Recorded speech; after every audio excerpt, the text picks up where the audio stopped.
"You think money makes you powerful," she said softly, not looking up.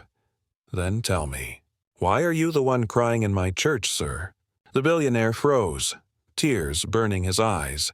He had followed his maid to mock her, but what he found that night would break him and rebuild him. Raymond Sterling had built an empire of steel and glass, towering offices that pierced the sky, a mansion with marble floors that shone brighter than the sun, but behind those walls, kindness had become extinct. People bowed when he passed, smiled when he entered, feared when he spoke. Everyone. Except one. Her name was Olivia Grace, the old maid in the faded blue uniform, hair streaked with silver, hands rough from decades of scrubbing floors that weren't hers. To most, she was invisible. To him, she was just background. Until that night, it was supposed to be another lavish dinner. Crystal glasses, laughter echoing through chandeliers, the clinking of silver spoons against porcelain. But when one of Raymond's wealthy guests looked at Olivia and scoffed, "You still keep her around. She's ancient. Replace her before she drops dead in your hallway," the table erupted in laughter. Olivia didn't respond. She just bowed her head, collected the plates, and whispered, "Excuse me, sir," with quiet grace. Raymond said nothing, not a word. He laughed along, but later that night, long after the guests had gone, his conscience began to whisper. Something about her silence had unsettled him. Her eyes, they weren't tired. They were heavy, as if carrying stories no one had ever asked to hear. When she clocked out and left through the side door, something in him snapped. He grabbed his coat, got in his car, and followed her. Olivia walked down the long, empty street, her worn shoes tapping softly against the pavement. The air was sharp, cold, and smelled faintly of rain. Her neighborhood was far from the glittering lights of the city. The deeper she went, the dimmer it got. Raymond drove slowly behind, headlights off, heart pounding. He wasn't sure what he was doing. Maybe guilt, maybe curiosity. All he knew was he couldn't stop. She crossed a cracked bridge and disappeared into an old church at the end of a forgotten block. The windows were shattered, but inside, a warm, golden glow flickered. Raymond parked, stepped out, and followed. The smell of candle wax and soup hit him as he pushed open the door. What he saw inside froze him in place. There were about 20 people scattered across the pews. Men, women, children, some barefoot, some crying softly, some holding tin cups of soup, and in the middle of it all was Olivia. Her coat, her only coat, was wrapped around a trembling child. Her hands, old and trembling, ladled soup from a battered pot. She smiled through exhaustion. "Eat slow, baby," she said. "There's enough for everyone tonight." Raymond's throat tightened. He looked around. There was no staff, no cameras, no rich donors, just her.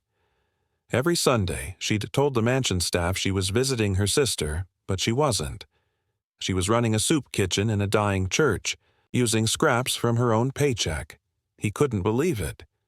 The woman he'd ignored for years was saving lives in silence. As he stood hidden in the shadows, a memory flickered to life in Olivia's mind. Years ago, her husband had been a soldier who never came home.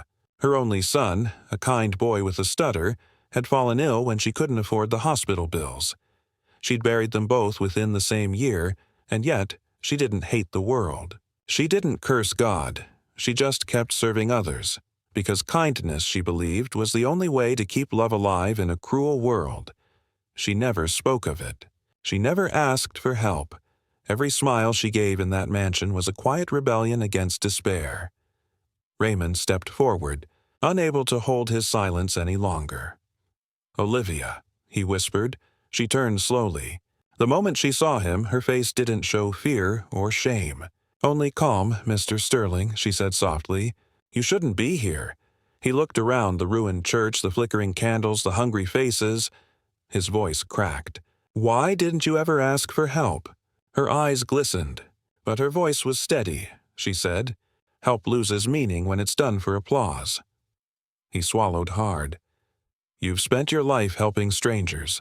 She continued, "But have you ever sat beside one? That question hit him like a stone to the heart. She turned back to the people, handed out the last of the bread, and knelt to wipe a child's tears. Her movements were slow, sacred, like prayer. Raymond sank to a bench in the corner, unable to move. In that broken church, surrounded by the people society had forgotten, he felt something he hadn't felt in years: humility. When Olivia finally sat beside him, he whispered, "I don't deserve forgiveness." She smiled faintly. "Then start with compassion. It doesn't require permission. True power," she said, "isn't how loud your name echoes. It's how quietly your kindness lingers." And that line, those words, broke him open. The next morning, Olivia arrived at the mansion and found something extraordinary. The grand dining hall was stripped of its crystal and gold. In its place were long tables covered with simple white cloths, and waiting outside, buses full of people, the same faces she'd fed in the church. Raymond stood there, sleeves rolled up, ladling soup himself. When she saw him, she froze. He smiled softly and said, "You were right. Kindness doesn't need applause, but it does need hands." He named the new program the Olivia Grace Foundation, a shelter network that would provide food, education, and work to the homeless. But he refused to take credit. He told every reporter, "I learned this from the maid who served me with more dignity than I ever showed her." One of his former guests, the same man who mocked her, showed up at the mansion that week, apologizing on live television. Raymond didn't even answer. He just nodded toward Olivia, who stood at the doorway holding a tray of bread. When she offered the man food, her eyes were gentle. "There's always enough," she said softly. The image went viral, an old maid feeding the rich, with grace in her eyes and forgiveness in her heart. Years later, when Olivia passed peacefully in her sleep, the entire city stopped for a moment of silence. Not for a queen, not for a politician, for a maid who had fed the hungry, healed the broken, and changed a billionaire's soul. Her name became a symbol whispered in schools, churches, and street corners, a reminder that love doesn't need luxury, only heart. At her funeral, Raymond stood at her grave with tears running down his face. He placed his hand on the coffin and whispered, "You gave me back my humanity." Then he turned to the crowd and said the words that would echo for generations. "She worked for me once, but in truth, I was always working for her." Some people spend their lives chasing wealth. Others spend theirs giving pieces of it away until their heart becomes priceless. Olivia Grace never sought fame, yet her kindness outlived the billionaire who followed her. So, wherever you're watching from, remember, respect isn't a reward.